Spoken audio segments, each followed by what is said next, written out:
দেখি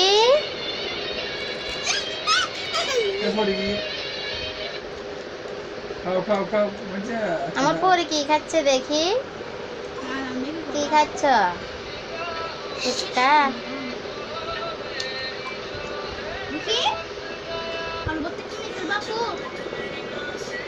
নিও না কান্না করবে। আল্লাহ, মুখে দিয়ে ফেলো না, পুরোটা মুখে দাও। মজা আছে তাই? বেশি মজা?